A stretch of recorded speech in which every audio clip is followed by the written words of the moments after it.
Kailan ba dapat nire-register ang isang negosyo? Yun po yung question na sasagutin natin today. So, hi everyone! Welcome back to my YouTube channel. And yung question po kung kailan talaga dapat natin i-register ang business, my answer to that is depende. Number one, depende po dun sa nature ng business na papasukin nyo or depende yung business na ginagawa nyo ngayon. Let's say ang ginagawa nyong negosyo or ang gusto nyong negosyo is laundry shop.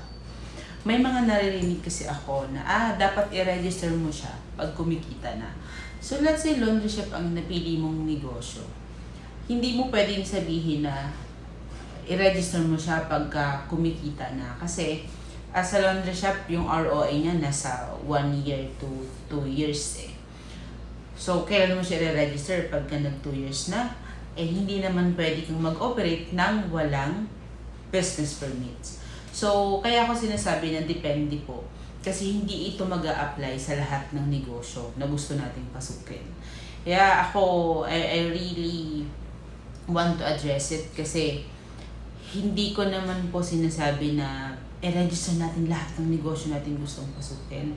Pero just make sure lang na bago natin siya i-register, dapat alam natin yung mga pros and cons. Laging itong marinig sa mga videos ko. So, going back doon sa, let's say, laundry shop. Pag laundry shop kasi, most of the time, or I think it applies to all municipalities na hindi ka pwede mag-operate talaga ng business mo nang wala kang business permits. So, kung halimbawa ang business mo naman is, let's say, online selling, doon siguro mag-a-apply yung i-apply mo siya pag kumikita na. Pero to summarize, maybe yung answer ko lang po dito. Number one is, depende dun sa magiging business or nature ng business mo. Number two, depende yun sa'yo kung ano yung goal mo. Kasi kahit maliit na business, online seller man yan, or any business na gusto mong pasukin, pwede mo siyang i-register. And then, hindi doon papasok yung i-register mo na siya pag kumikita na. Kasi, paano kung hindi siya kumita? Diba? Number one kasi na na-realize ko when it comes to business or registration is that yung business namin, itong IN Consultancy, was started 2016 nang hindi siya naka-register.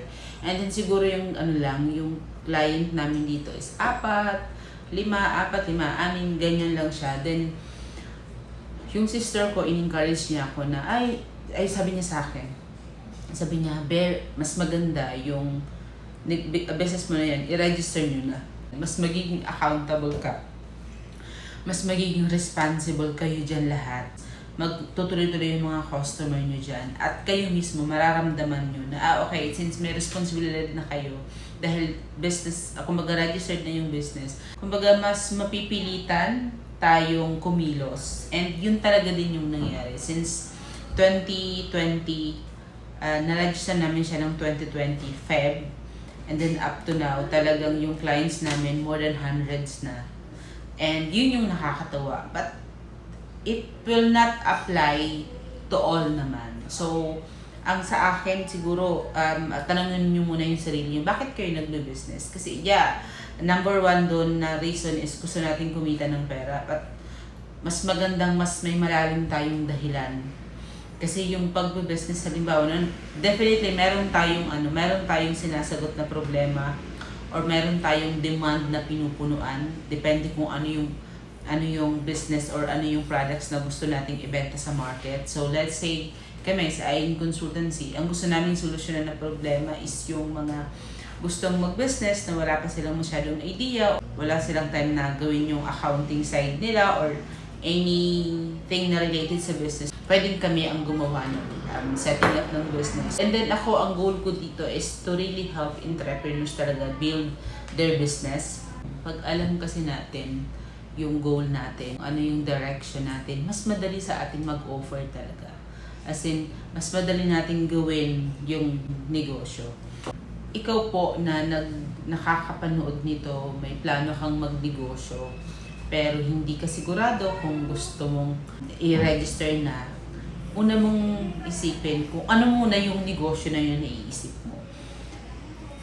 And also, kahit sabihin natin na alam mo na gusto mo na yung negosyo na yun, gusto mo na siyang i-register, I think bago ka dumating doon sa i-register mo yung business, alamin mo muna ano yung mga pros and cons, ano yung mga obligations mo bilang business owner. Kasi yun po yung pinaka-importante.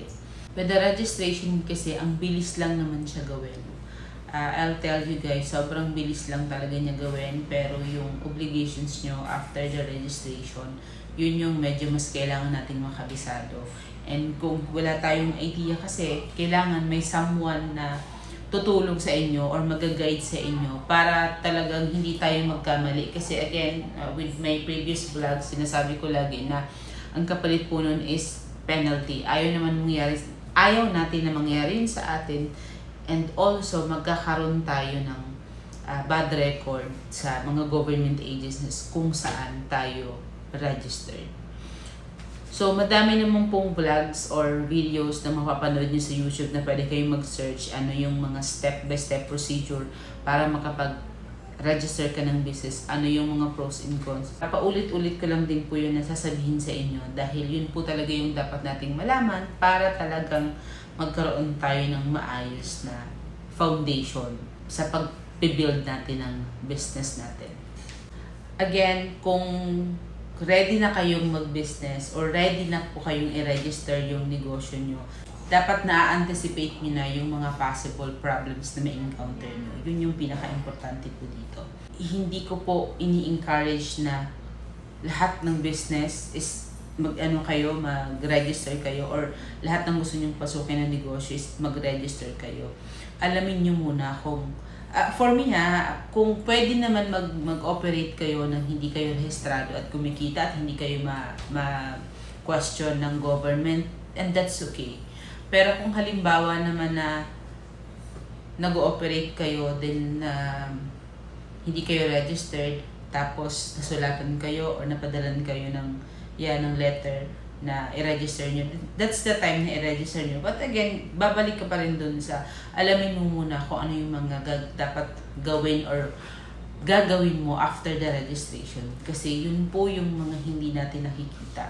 Yun po yung mga madalas na hindi natin napapansin na obligasyon na dapat nating gawin para maiwasan po yung masira yung pangalan natin or magbayad tayo ng malaki sa government.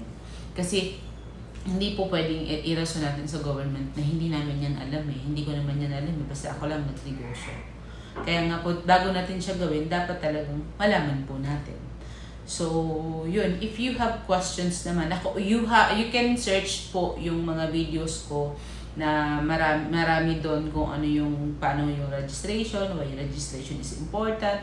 But again, disclaimer lang, I am not encouraging you to register agad yung business nyo.